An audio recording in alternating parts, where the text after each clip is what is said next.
We've talked about emotional labor. Now let's talk about class work. Unwritten rule of work number 9 is additional labor.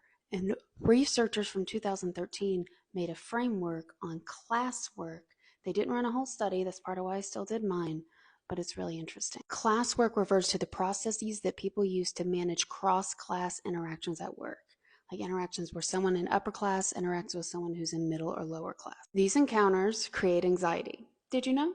Classwork is what we do to help alleviate that anxiety. Unfortunately, this classwork reinforces class distinctions and it's always in favor of the higher class in that setting. We carry our social class identities to work, and there's research showing we routinely compare social classes with other people, and we also make determinations on perceptions of their competence based on what we think their class is. And these comparisons become more heightened in situations where we're in cross-class interactions. These cross-class interactions happen on the basis of looks, cultural knowledge, speech patterns, personal experience. So for example, a triggering cross-class event could be if an upper class person is made uncomfortable by a lower class person wearing clothes that they think are gaudy, or engaging in other taboo behavior like speaking too loudly.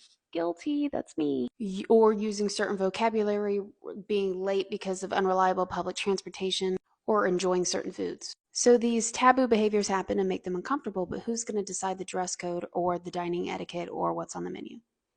Always the person in the higher class. Now, these cross-class interactions are uncomfortable for both people. For example, if an admin has to have lunch with an executive from another company because the executive she works for shows up late or canceled at the last minute, that's uncomfortable for both of them. However, whose rules do you think they're going to follow? Who has to do the most work? So over time, this class work, which always favors the higher class, becomes institutionalized in the organization, creating structures that always benefit the higher classes, and it does so in a way that is invisible.